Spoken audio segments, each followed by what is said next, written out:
হেইয়া রে হেইয়া হো, হেইয়া রে হেইয়া হো। আপেল মাহমুদের গাওয়া সেই বিখ্যাত গানটা প্রচারিত হচ্ছে, মোরা একটি ফুলকে বাঁচাবো বলে।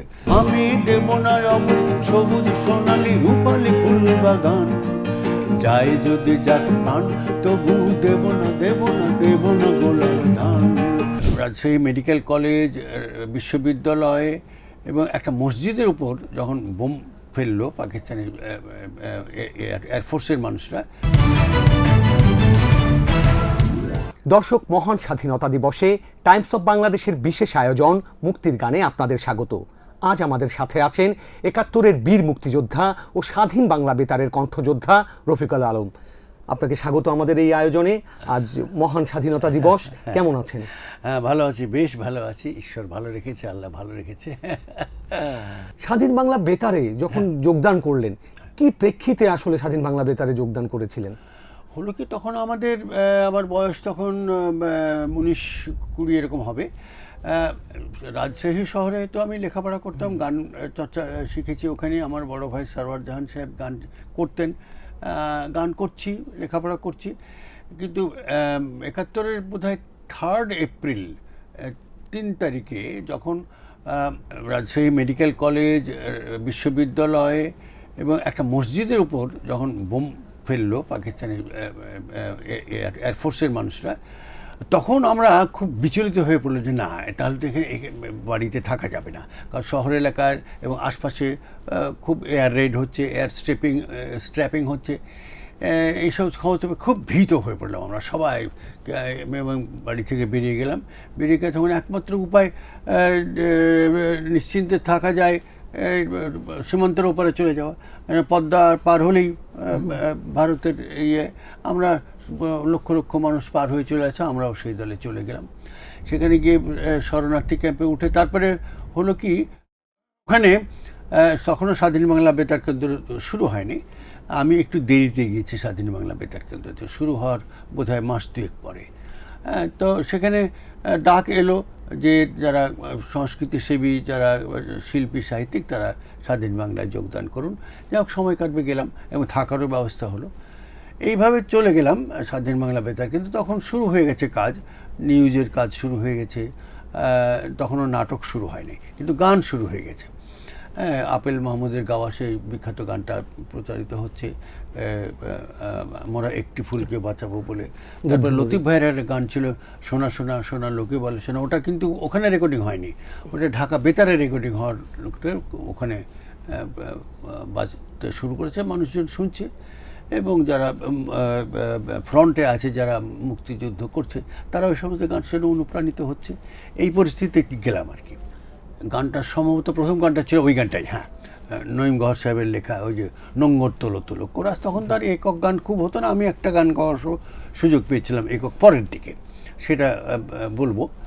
নোঙ্গর তোলো তোলো সময় যে হলো হলো, এই গানটাতে কোরাস আমরা গান গাইলাম। প্রথম অভিজ্ঞতা, মাত্র 2টো মাইক্রোফোন, স্টুডিও নয়, একটা ঘরের মধ্যে এইভাবে পর্দা টাঙিয়ে, কোনো সাউন্ড অ্যাকোস্টিক কাজ করা নেই, সবাই ক্লোজ হয়ে, একদিকে একটা মাইক্রোফোনে মিউজিশিয়ান এবং একটা মাইক্রোফোনে আমরা সবাই মিলিত হয়ে গান করছি। এবং গান করতে বেশ সময় লাগলো, আমার মনে আছে। একদম সকাল 11টা থেকে প্রায় রাত 10টা বেজে গেছিলো এই গানটা করতে গিয়ে। এই হলো আমার প্রথম অভিজ্ঞতা স্বাধীন বাংলা বেতার। তালজয়ী একটি গান, নোঙ্গর তোলো তোলো। এবং এই গানে যে হেইয়া হো হেইয়া হা, এই যে মাঝি মাল্লাদের যে সাউন্ড, এটাকে তুলে আনা, এটা কিভাবে? এটা হলো কি, গানটা হয়ে গেল, তখন 2-1টা বার রেকর্ড, তখন তো প্রচুর ভুল হতো, কারণ আর্টিস্টরা ভুল করছে, সবাই তো অ্যামেচার আর্টিস্ট তখন, আমরাও তখন অ্যামেচার, কেবল রেডিওতে ঢুকেছি, অত অভিজ্ঞতা হয় নাই, ভুল হচ্ছে, আমাদেরও ভুল হচ্ছে। মিউজিশিয়ান অল্প স্বল্প মিউজিশিয়ান ছিল, তাদেরও ভুল হচ্ছে। আর একটা মাত্র জার্মান উহের টেপ রেকর্ডার, বড় দুটো রেকর্ডার রেকর্ডিং হচ্ছে, ওই একই রুমে রেকর্ডিং মেশিনটা, একই রুমে আমরা গান করছি, এইভাবে গাওয়া। তো তখন সমর দাস সুরকার ছিলেন, এটা সমর দাস আমাদের বিখ্যাত সঙ্গীত পরিচালক ছিলেন। তো উনি বললেন যে আমি একটু গানটা চেঞ্জ করব, শেষ দিকে একটু পরিবর্তন করব। কী পরিবর্তন? যে মাঝি মাল্লা যেহেতু, এই গানটা লাগবে, হেইয়া রে হেইয়া হো, হেইয়ারে, তারপরে গানটা শুরু। গানটা আমরা একটু শুনেই ফেলি আমাদের দর্শক। আমি বোধহয় গাইতে পারবো, কোরাস তো দেখি, চেষ্টা করে দেখি, দেখো তো। হ্যাঁ, হেইয়ারে হেইয়া হো, হেইয়ারে হেইয়া হো, নোংর তোলো তোলো, সময় যে হলো হলো, নোংর তোলো তোলো, নোংর তোলো তোলো, সময় যে হলো হলো, নোংর তোলো তোলো, নোংর তোলো তোলো, সময় যে হলো হলো, নোংর তোলো তোলো, সময় যে হলো হলো, হেইয়ারে হেইয়া হো, হেইয়ারে হেইয়া হো, নোংর তোলো তোলো, সময় যে হলো হলো, নোংর তোলো তোলো, নোংর তোলো তোলো, সময় যে হলো হলো, নোংর তোলো তোলো। খুব উদ্দীপনা ছিল। আর মাঝি মাল্লার একটা, মাঝিরা যে অনেক দুঃখ কষ্ট প্রতিকূলতা পার হয়ে নির্দিষ্ট জায়গায় পৌঁছতে পারে, সেটাকে একটা প্রতীক হিসাবে নিয়ে গানটা করা হয়েছিল, লিখেছিলেন নঈম গহর সাহেব। অবশ্যই কালজয়ী অসাধারণ একটি গান, এবং অসাধারণ গান। মুক্তিযোদ্ধাদের প্রেরণা যোগাতে এই গানগুলো কিন্তু গানগুলো, বড় হ্যাঁ, ভূমিকা রেখেছিল, হ্যাঁ। আমরা জানি। এবং আমি যখন গিয়েছি তখন নাটক শুরু হয়নি, কিন্তু ওই কথিকা এবং সংবাদ পরিক্রমা জাতীয় জিনিসগুলো শুরু হয়েছে। তার মধ্যে সে এম আর আখতার মুকুল সাহেবের ওই, চরমপত্র বেশ জনপ্রিয় হয়েছে। শুধু জনপ্রিয় বললে ভুল হবে, ওটা একটা বেশ একটা ল্যান্ডমার্ক হয়ে গেছিলো। ওটা না চললে মুক্তিযোদ্ধারা খুব বিমর্ষ হয়ে যেতেন। এবং আমাদের গানগুলো খুব উদ্দীপনা জাগাতো। গান দিয়ে তো খুব সহজে পৌঁছানো যায় মানুষের কাছে। ফলে যারা আটকে পড়েছিল, যারা ওপারে যেতে পারেনি, তাদের মধ্যে যে উদ্দীপনা জেগেছিল, অনুপ্রেরণা জেগেছিল এবং সহমর্মিতা তারা জানাতে পারতেন এই গানগুলোর মধ্যেই। সেই কারণে স্বাধীন বাংলা বেতার কেন্দ্রের গান কিন্তু খুব উল্লেখযোগ্য জিনিস একটা। আমরা যখন বিভিন্ন মুক্তিযোদ্ধাদের সাথে, যারা আসলে রণাঙ্গনে অস্ত্র হাতে যুদ্ধ করছেন, তাদের সাথে কথা বলেছি, তারা কিন্তু বেশিরভাগই বলতেন যে এই গানগুলোই তাদের প্রাণ শক্তি যোগাতো, প্রেরণা যোগাতো। ঠিক তাই। এবং আমরা আরো কিছু জানি যে স্বাধীন বাংলা বেতার কেন্দ্রের মাধ্যমে কিন্তু অনেক গান বাজলে একটা সংকেত হিসেবে ব্যবহার করা হতো। হ্যাঁ, এটা পরের দিকে, এটা আমরা প্রথমটাই বুঝতে পারতাম না। এটা পরের দিকে যে কোনো বিশেষ গান বাজালে বলা হতো, হয়তো মুক্তিযোদ্ধাদেরকে বলা হতো যে তোমরা এই দিকে যাও কিংবা এদিকে যেও না, এরকম কিছু ইঙ্গিত আমরা শুনেছি। সরাসরি এটা আমি জানতাম না, পরের দিকে আমরা জানতাম। ব্রিজ, কালভার্ট বা যেগুলো এগুলো ধ্বংস করতে হবে বা রাইট টাইম কোনটা, এটা গানের মধ্যে দিয়ে আসলে সংকেত দেওয়া হতো, সাংকেতিকভাবে। এবং অনেক সময় শত্রুপক্ষকে বিভ্রান্ত করবার জন্যও কিন্তু অনেক গান হয়েছে আমাদের, এবং নিউজ হয়েছে স্বাধীন বাংলা বেতার কেন্দ্রে। অনেক গুণী গুণী মানুষ ছিলেন। আমরা তখন ছোট, মানে কলেজ পাশ করেছি এইরকম অবস্থায়। এই সময় তো একটা প্রতিকূল পরিস্থিতি, কারণ নিজের মাতৃভূমি ছেড়ে আরেকটি দেশে শরণার্থী হয়ে আশ্রয় নিতে হয়েছে, সেই সাথে গান গাইতে হচ্ছে। যেটা বললেন যে দুইটা মাত্র মাইক্রোফোন, সেখানে সব অ্যামেচার শিল্পীরা মিলে, কিন্তু এত সব কালজয়ী সব গান তৈরি হয়ে গেছে যেগুলো আসলে এখনো টিকে আছে এবং শত শত বছর ধরে টিকে থাকবে। তখন হলো কি, গান করার চাইতে গানটাকে ভালো করতে হবে, গানটাকে মানুষের কাছে পৌঁছে দেওয়ার জন্য খুব মনোযোগীভাবে গাইতে হবে, শুট করতে হবে, রেকর্ডিং করতে হবে ছিল বলেই অনেক ত্রুটি আছে, কিন্তু তথাপি গানগুলো উতরে গেছে। এবং যেটা করতে চেয়েছে সুরকার, গীতিকার এবং শিল্পীরা, সেটা কিন্তু হয়েছে গানগুলোর মধ্যে। ওই রকম একটা রেকর্ডিং সিস্টেমের মধ্যে কোনো রকমে শোনা যাচ্ছে, তার থেকে বেটার করা আর কি। হ্যাঁ, হয়েছে কিন্তু। এবং একটা তখন জার্মান দুটো আমার বেশ মনে আছে, আমরা যে রুমে রেকর্ডিং করতাম সেটা তো স্টুডিও না, এই পর্দা টাঙিয়ে একটা রেকর্ডিং করে, ওর মধ্যেই মেশিন, ওর মধ্যেই যন্ত্রশিল্পীরা মাটিতে বসে বাজাচ্ছেন, আমরা দাঁড়িয়ে একটা মাইক্রোফোনে গান করছি, আর একটা মাইক্রোফোনে যন্ত্রশিল্পী 2-3জন যন্ত্রশিল্পীরা কাজ করছে। এই গানগুলো যখন গাইতেন, দেশপ্রেমের চেতনায় কি সবচেয়ে বেশি শক্তি ছিল? তো বটে। এগুলো তো ধরো, এগুলো দেশপ্রেম ছাড়া তো এই জিনিসগুলো হয় না।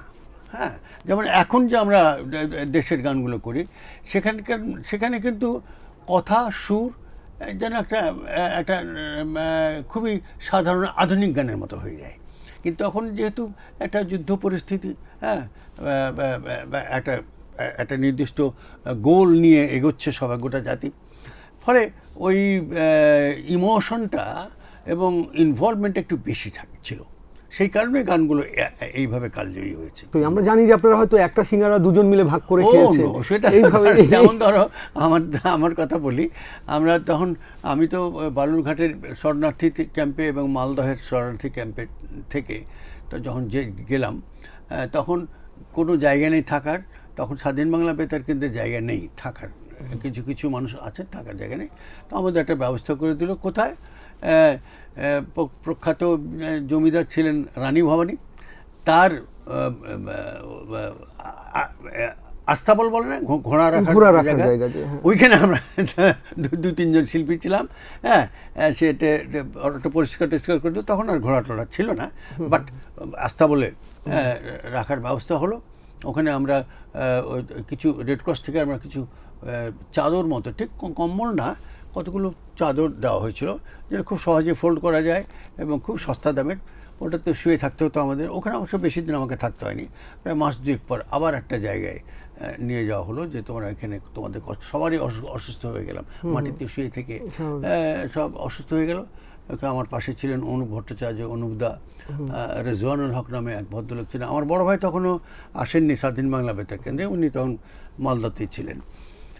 এইভাবে তারপরে খাওয়া দাওয়া সত্যি কারণ পয়সা তো অল্প। হ্যাঁ, একটা গান গিয়ে হয়তো 5 টাকা পাওয়া গেল, তাতে হয়তো চললো 7-8 দিন। আর প্রতিদিন তো রেকর্ডিং হতো না, কারণ সব শিল্পীদেরকেই তো সুযোগ দেওয়ার কথা। ওটা তো সাপোর্টের জন্য ছিল, কিন্তু টিকে থাকার জন্য খুবই অল্প পয়সা এই।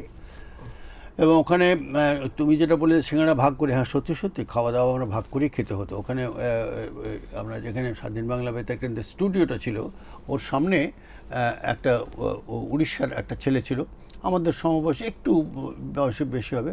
ও একটা রুটি বানাতো, হ্যাঁ, এবং ওই রুটি তার মধ্যে একটা তড়কা বলে একটা জিনিস ওরা করতো, ওটা খেতাম আমরা। ওটা সব থেকে সস্তা ছিল। হ্যাঁ, ফলে খাওয়া দাওয়ার চাইতে আরও একটা বিষয় হলো, আমরা প্রত্যেকে অসুস্থ হয়ে পড়েছিলাম, প্রত্যেক শিল্পী খুবই অসুস্থ। কেউ হয়তো স্কিন ডিজিজ হয়ে গেছিলো, যেমন আমার হয়েছিল ব্রঙ্কাইটিস হয়ে গেছিলো, ভীষণ অনুপদারও তাই, অনুপ ভট্টাচার্য, ওনারও ব্রঙ্কাইটিস হয়ে গেল। তখন একটা ডাক্তার, মনে আছে, ডক্টর M.O. গনি, উনি ছিলেন তৎকালীন MP, উনি খুব জেনারাসলি কাজ করেছিলেন, আমাদেরকে বিনা পয়সায় ট্রিটমেন্ট, ওষুধ দিয়ে করেছিল। প্রথম স্বাধীন বাংলা বেতার কেন্দ্রে সলো গান কোনটা গিয়েছিলেন? ওটা ডক্টর আমাদের আবয়না মোস্তফা কামাল সাহেব, প্রখ্যাত সাহিত্যিক এবং গীতি কবি, তো তার লেখা, আমরা যুদ্ধ শুরু হওয়ার আগেই একটা গান উনি করেছিলেন, আমরা সব গাইতাম। গানটা এরকম ছিল, একটু করি দেখো, দিশাব ধরো। যাই যদি যাক প্রাণ, তবু দেব না গোলার ধান। যাই যদি যাক প্রাণ, তবু দেব না গোলার ধান। দেব না আমার মাঠের সবুজ আর খামার সাজানো স্বপ্নের সম্ভার। দেব না আমার মাঠের সবুজ আর খামার সাজানো স্বপ্নের সম্ভার। আমি দেব না সবুজ সোনালি রূপালি ফুল বাগান। আমি দেব না সবুজ সোনালি রূপালি ফুল বাগান। যাই যদি যাক প্রাণ, তবু দেব না গোলার ধান। যাই যদি যাক প্রাণ, তবু দেব না গোলার ধান। জাতিসত্তা হচ্ছে আমার গোলার ধান, আমার অস্তিত্ব হচ্ছে গোলার ধান। কৃষি প্রধান দেশের সম্পদ তো ধান, এটাকে প্রতীক করে গানটা করা হয়েছিল। ওটা আমি এককভাবে গাওয়ার সুযোগ পেয়েছিলাম, যদিও আমরা স্বাধীনতার আগে যখন অসহযোগ আন্দোলন চলছে, তখন আমরা সব কোরাস গাইতাম। এই যে কালজয়ী অজস্র গান এই সময় তৈরি হলো, একটার পর একটা গান তৈরি হচ্ছে, যে আপনারা অসুস্থ, ঠিক মতো খেতে পারছেন না, শারীরিক অসুস্থতা, প্রপার ট্রিটমেন্ট হচ্ছে না, তার মধ্যেও গান চালিয়ে যাচ্ছেন। এই শক্তিটা পেতেন কোথা থেকে আপনারা? এই শক্তিটার পরিস্থিতি, তখন তোমরা তো জন্ম হয়নি তোমাদের, পরিস্থিতিটা এখন একটা দেশে যখন সাধারণ মানুষরা অস্ত্র হাতে তুলে নেয়, তখন তো পিছু হটবার কোনো উপায় থাকে না। হ্যাঁ, ফলে এই আবেগটাই কাজ করেছিল যে এর থেকে পরিত্রাণ পেতে হবে। সেই পরিত্রাণ পাওয়ার জন্য অস্ত্র, আন্তর্জাতিক সম্পর্ক তৈরি করা, শিল্প সাহিত্যের মাধ্যমে একটা যুক্তি স্থাপন করা যে আমরা যে এই নরহত্যার বিরুদ্ধে কাজ করছি, আরও নরহত্যা করছিও আমরা, সেটার একটা যুক্তি আছে, সেটার একটা যৌক্তিক কাঠামো আছে। সেটা হলো কি, যে আমাদের স্বাধীনতা পেতে হবে, আমাদের এই পরিস্থিতি থেকে পরিত্রাণ পেতে হবে। এটি হলো বোধহয় কারণ। অবশ্যই। আর আমাদের বয়সটাও তখন উদ্দীপনার বয়স, তো হ্যাঁ, ফলে সেটাও একটা, বয়সটাও আমাদেরকে অনেক সহায়তা করেছে। যেন আমাদের অনেক অনেক সিনিয়র শিল্পী ছিলেন, তারা হয়তো অতখানি করতে পারেননি, কিন্তু স্বাস্থ্যগত কারণে তারা আসতে পারেননি। অবশ্যই। এই সময়ে মানে কোনো মধুর স্মৃতি বা কোনো স্মৃতি আছে কি যেটা আসলে কখনোই ভুলতে পারেন না? স্মৃতি মনে করো, আমার একটাই স্মৃতি চিরকাল বোধহয় মনে থাকবে, যেদিন ঘোষিত হলো যে আমাদের শত্রুপক্ষের সেনাবাহিনীরা আত্মসমর্পণ করেছে। সেই স্মৃতিটা ভোলা যাবে না। তবে সেই স্মৃতিটা কিন্তু আমার অদ্ভুত একটা মিশ্র প্রতিক্রিয়া ছিল। প্রচণ্ড আনন্দের মধ্যেও আমি প্রচণ্ড দুঃখ পেয়েছিলাম, এই জন্যে যে খবর আসতে শুরু করলো যে আমার অমুক আত্মীয় আর নেই, আমার এক ঘনিষ্ঠ বন্ধুটা মারা গেছে, আমার অমুক, আমার দুই মামাতো ভাই, এক চাচাতো ভাই যে গুলি করে মেরে ফেলেছে, হ্যাঁ হ্যাঁ, কাউকে ধরে নিয়ে গেছে, তারপর কোনো খবর নেই। এই দুঃখ তখন, তারপরে যেন আমাদের খবর পেলাম যে আমাদের সাগরপাড়া, রাজশাহীতে আমার বাড়িটার নাম, পাড়াটার নাম হচ্ছে সাগরপাড়া। বেশ বড়সড় বাড়ি ছিল আমাদের। সে বাড়ির সম্পূর্ণভাবে পুড়িয়ে দেওয়া হয়েছে। এক টুকরা, একটা মাদুর পর্যন্ত ছিল না। আমার মা, আমার বড় ভাই চলে গেছিলেন গ্রামে, চাঁপাইনবাবগঞ্জ ওদিকে গ্রাম অঞ্চলে ছিলেন 9 মাস। তো ফলে এগুলো যখন খবর পেলাম তখন সত্যি খুব খারাপ লেগেছিল যে এত বড় আনন্দের মধ্যে কত দুঃখ আমাদেরকে দেখতে হবে। এইটা খুব স্মৃতিময় একটা জিনিস। এটা, এই স্মৃতির পট বোধহয় কোনোদিনই মুছবে না মন থেকে। অবশ্যই। সেই সাথে এত প্রাণ, এত রক্তপাত, এত ক্ষয়ক্ষতি, এত সম্ভ্রমহানির বিনিময়ে পাওয়া যে স্বাধীনতা, সেই বাংলাদেশকে কিভাবে দেখেন এখন? ধরো একটা দেশ স্বাধীন হয়ে গেলে, এটা তো ঠিক যে স্বাধীন হলে অনেকগুলো সুযোগ, অনেকগুলো, আমি ইংরেজিতে বলি, অনেকগুলো এভিনিউ খুলে যায়, অনেকগুলো পথ খুলে যায় উন্নতি করবার। সেটা উন্নতি তো শুধু এই বড় বড় বাড়ি ঘর করলাম, রাস্তাঘাট করলাম নয়, মানুষের জীবনযাপনের অবস্থার উন্নতি হবে, এরকম আমরা ভাবলাম, তাই হলো। এবং স্বাধীনতার পরে এটা তো ঠিক, স্বাধীনতা না পেলে তো আজকে এইভাবে তোমার সঙ্গে দেখা হতো না, কিংবা স্বাধীনতা না পেলে আমি তো এতবার বিদেশে গান গাইতে গিয়েছি, আমি একটা পোস্ট গ্র্যাজুয়েশন করেছি বিদেশে, সেই সুযোগ তো স্বাধীনতা না পেলে পেতাম না। এই ধরনের প্রাপ্তিগুলো আমাদের আছে। হ্যাঁ, ওই সময় আসলে পশ্চিম পাকিস্তান এবং পূর্ব পাকিস্তানে যে বৈষম্যের হার ছিল, বাঙালিদের কোনো সরকারি বড় কর্মকর্তা হওয়া কিন্তু ওই সময় বিরল ঘটনা ছিল। না, একেবারেই নয়। এটা বৈষম্যই তো মূল কারণ। বৈষম্য, শত্রু জ্ঞান করার শুরু তো বৈষম্য থেকেই। যে আমার পাট তখন পৃথিবীর বাংলাদেশে যে পাট উৎপাদিত হতো, সারা পৃথিবীতে পাট হচ্ছে সব থেকে তখন খুব কস্টলি রেয়ন। হ্যাঁ, সব কিছুতেই পাট লাগে, পাটের ইয়ে লাগে, ফ্যাব্রিক লাগে।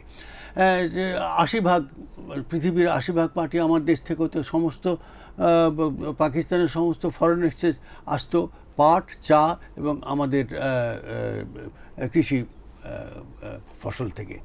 সেখানে উপযুক্ত শেয়ার পাওয়া যেত না, উপযুক্ত ডেভেলপমেন্টের কাজ হতো না। আমাদের রাজশাহী থেকে ঢাকা আসতে লাগতো 26 ঘন্টা, বোঝো। হ্যাঁ, তো এই ধরনের ডিসপ্যারিটিগুলো ছিল বলেই মানুষ এই বিদ্রোহটা করেছিল, এবং ওটাই মূল কারণ।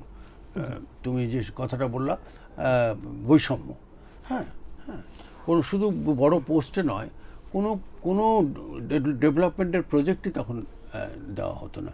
এবং আরও একটা কারণ হয়েছিল, আমরা তখন একটু বুঝতাম যে একটা বড় প্রজেক্ট হলো, ধরো করা হলো যে ঢাকার এই এলাকাটা থেকে এই এলাকা মানিকগঞ্জ পর্যন্ত একটা রাস্তা হবে।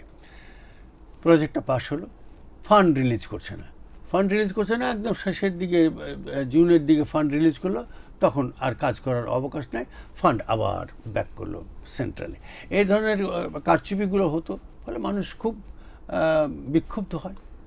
স্বাভাবিক। এই কারণে স্বাধীনতার পরে তাহলে নতুন একটা বাংলাদেশ পেলেন, নতুন করে সবাই উদ্দীপনা নিয়ে গানের কাজ শুরু করলেন এবং বাংলা গানে একটা নবজোয়ার আসলো আপনাদের হাত ধরে, এবং আপনাদের সাথে হয়তো কিছু অনুজও আছেন যাদের কথা আমরা জানি, যে আজম খান, লাকিয়া খান, আহমেদ ইমতিয়াজ বুলবুল, আলাউদ্দিন আলী, এইসব প্রবাদ প্রতিম মানুষ, সত্য সাহা, সবাই কাজ করে গেছেন। এমনকি সমর দাস স্বাধীনতার পরেও অনেক কাজ করে গেছেন তিনি।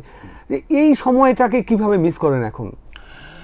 হলো কি, এটা শুধু আমার দেশকে নিয়ে আলোচনা করলে উত্তরটা পূর্ণাঙ্গ উত্তর হবে না। এই ধরো সবগুলো ভালো কাজ, গানের সবগুলো ভালো কাজ কিন্তু হয়েছে এই 60 দশকের শেষ দিকে এবং 70 থেকে 80 দশকের মধ্যে। যত তুমি ভালো গান পাবে বাংলাদেশে, এই রক গান বলো, আমাদের মেন স্ট্রিমের গান বলো, সব হয়েছে কিন্তু এই সময়টাতে। এটাতে দুটো কাজ হলো। এক হলো আমরা তখন আন্তর্জাতিক হয়ে গেলাম, পৃথিবীর সমস্ত দেশের সঙ্গে আমাদের যোগাযোগ হলো। নতুন গান যেটা হচ্ছে সেটা আসছে, চলে আসছে, ওইটা এটা তো নতুন জিনিস, এইভাবে কাজ করা যায়। যেমন ধরো তুমি যে গিটার বাজাচ্ছ, আমরা যখন প্রথম গান শুরু করি তখন কর্ড সেন্সে আমাদের ছিল না। তারপরে যখন এই বিভিন্ন দেশ থেকে, আমেরিকা, বিশেষ করে আমেরিকা এবং ব্রিটেন থেকে তখনকার দিনে টম জোনসের গান, ক্লিফ রিচার্ডের গান আমরা শুনতে শুরু করলাম, একটা পরিবর্তন হলো। এই পরিবর্তনটা কিন্তু স্বাধীনতা না পেলে কিন্তু হতো না। অবশ্যই অবশ্যই। সেই কারণে তবে এটাও ঠিক, শুধু স্বাধীনতা নয়, ওই সময়টাতে সারা পৃথিবীতেই কিন্তু রেভলিউশন চলছে, একটা মিউজিক একটা বিরাট রেনেসার মতো চলছে সারা পৃথিবীতেই। আসলে ওই সময় বিটলস, ওই সময় কত নাম, অসংখ্য নাম দেখবে তুমি। গান এখনো প্রায় আমরা এই কথাটা বলি যে 70 দশক থেকে 80 দশকের মধ্যে যতগুলো গান হয়েছে সেগুলোর একটু এদিক ওদিক করে এখন আমরা করি। হয়তো টেকনোলজিক্যালি আমরা আরো ইমপ্রুভ করেছি, হ্যাঁ, কারণ শুনতে ভালো লাগে, আরো লাউড লাগে, হ্যাঁ, কিন্তু ওগুলোকেই ভেঙে চুরেই হচ্ছে। একেবারে নতুন ফর্ম চেঞ্জ করে দেওয়ার মতো কিন্তু তারপরে তেমন কিছু হয় না। স্বাধীনতার পরে তো প্রচুর প্লেব্যাকে আপনি কাজ করেছেন, সিনেমার প্রচুর গান গেয়েছেন, এবং আপনার সতীর্থ যারা ছিলেন, সুবীর নন্দী বা অন্যান্য যারা ছিলেন, সবাই আপনারা দারুণ সব কাজ করেছেন, এবং আপনি জাতীয় চলচ্চিত্র পুরস্কারও পেয়েছেন সিনেমার গানের জন্য। একবার পেয়েছেন, এবং সেটা ফিল্মের গানে। মানে কিন্তু জাতীয় পুরস্কার যেমন 21শে পদক, স্বাধীনতা পদক, এগুলো আমি পাইনি। কিন্তু আমাদের 3 জন শিল্পী আমরা স্বাধীনতার পর কিন্তু সত্যি সত্যি আমরা এটা দাবি করি, আমি, সুবীর নন্দী এবং নিয়াজ মোহাম্মদ চৌধুরী, গানের কিন্তু একটা ধারা পরিবর্তন করার আমরা সুযোগ পেয়েছি। সহযোগিতা করেছে কে? আলাউদ্দিন আলী, লাকিয়া খান, সত্যদা, খন্দকার নুল আলম ভাই, এনারা একটা নতুন ফর্ম দেওয়ার চেষ্টা করেছে ফিল্মের গান। হ্যাঁ, তো যেমন ধরো আমি একটা গান গেয়েছি স্মৃতি তুমি বেদনা ছবিতে, এটা ফিল্মের গানই হয় না। বৈশাখী মেঘের কাছে জল ছেড়ে তুমি কাঁদবে, আমি চাই না তুমি কাঁদবে, আমি চাই না। বৈশাখী মেঘের কাছে জল ছেড়ে তুমি কাঁদবে, আমি চাই না তুমি কাঁদবে, আমি চাই না।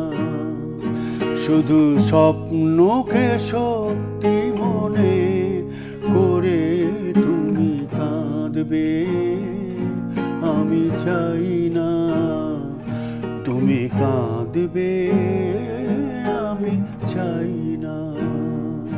এই গান ছায়াছবির গান হয় না, কিন্তু জনপ্রিয়তা পেয়েছে, একটু গায়কিটা পরিবর্তন হয়েছে। এই গায়কিটা স্বাধীনতার পর ছিল না। আমরা কয়েকজন শিল্পী এটা আমরা ট্রাই করছি। খন্দকার নুল আলম ভাই, আলাউদ্দিন আলীর এই কন্ট্রিবিউশন একটু বেশি, এবং লাকিয়া খান। আমরা মেন স্ট্রিম গানের কথা বলছি, রক গান, পপ গান তো ওনারা করেছেন, পরিবর্তন তো করেছি। হ্যাঁ, পরবর্তীকালে আয়ুব বাচ্চু এবং জেমস এবং মাইলস এরা, সোলস এরা করেছে। হ্যাঁ, বাংলা ব্যান্ডেরও একটা স্বর্ণযুগ আসলে আসে। হ্যাঁ, ব্যান্ডের তো বিরাট একটা ক্ষেত্র তৈরি হলো স্বাধীনতার পর, এবং এই কৃতিত্ব আমাদেরই। নিঃসন্দেহে এই কৃতিত্ব আপনাদের, এবং আপনাদের পথ দেখে আরো অনেক শিল্পী এগিয়ে এসেছে, এখনো কাজ চলছে, যে যার মতো চেষ্টা করে যাচ্ছে সবকিছু মিলে।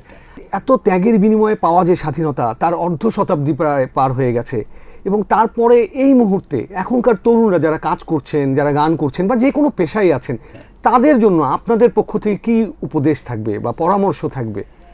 আমাদের ধরো, আমি গানের মানুষ হিসেবে একটাই উপদেশ সবসময় দিয়ে থাকি নতুন প্রজন্মের মানুষদেরকে, যে দেখো, গান কিন্তু একটা পেশা নয়। গান ইংরেজিতে যাকে বলে প্যাশন, গান কিন্তু একটা প্যাশন, এবং গান কিন্তু একটা শাস্ত্র। ফলে এই শাস্ত্রের মধ্যে থাকতে গেলে অধ্যবসায়, চেষ্টা এবং প্রচুর পরিমাণে গান শোনাটা আমাদের নতুন প্রজন্মের ছেলেপেলেদের খুবই দরকার। আজকাল মানুষ খুব হাইপার হয়ে গেছে, কোনো একটা জিনিসে স্টিক করতে পারে না। হ্যাঁ, ডিভাইস নিয়ে বড় জোর 1 মিনিট গান শুনে। এইটা করলে পরে হবে কি, যে গানের যে অনেক পরিবর্তন আছে, এবং গানের সঙ্গে যে মস্তিষ্ক, মনন, হৃদয় যা বলো, এই 2-3টে জিনিস একত্রিত না হলে গান যে হয় না, সেটা কিন্তু প্রমাণিত হয়ে যায়। ফলে আমি এই নতুন প্রজন্মের মানুষদেরকে এই উপদেশটা দিয়ে থাকি যে গান শুনতে হবে এবং গানকে শ্রদ্ধা করতে হবে।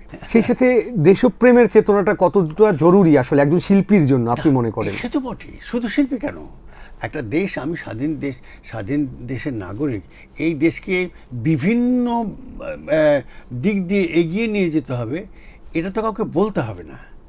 এটা কিন্তু বলার বিষয় নয়, এটা অনুধাবনের বিষয় নয়, এটা একজন স্বাধীন দেশের নাগরিকের ভেতরে নিশ্চয়ই থাকবে।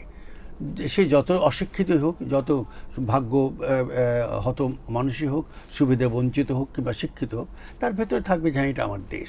দেশ মানে মানুষ, মানুষের জন্য। হ্যাঁ, দেশ মানে তো একটা ভূখণ্ড, একটা মাটি তো আর দেশ হতে পারে না। মাটির সঙ্গে যারা আছে মানুষ হিসাবে, তাদের কথা চিন্তা করে এগিয়ে যাওয়া। এই অসংখ্য ধন্যবাদ আর কৃতজ্ঞতা আপনাকে আমাদের সাথে সময় দেওয়ার জন্য। আমরা আয়োজনের একদম শেষ পর্যায়ে চলে এসেছি। আমরা দর্শকদের কাছে বিদায় নেব, এবং বিদায় নেওয়ার পর আপনার একটি গান শুনতে শুনতে আজকের আয়োজন শেষ করব। দর্শক, এই ছিল মুক্তির গানের আজকের আয়োজন। সঙ্গে থাকুন টাইমস অফ বাংলাদেশের। আইয়ুব বাচ্চু তো রক গান করতো, আমাকে দিয়ে একটা গান করেছিল ও স্বাধীনতার উপরে, খুব সুন্দর, ওরই 4 লাইন ওরই লেখা। স্বাধীনতা তুমি 9 মাস পরে দেখা খোলার আকাশ, তুমি দিয়েছো স্বাধীন জীবন, দিয়েছো মুক্তি নিঃশ্বাস। অশ্রু নয় রক্ত দিয়ে তোমাকে পেয়েছি স্বাধীনতা, এই বুকে আগলে রাখা তুমি প্রথম ভালোবাসা। স্বাধীনতা তুমি 9 মাস পরে দেখা খোলার আকাশ,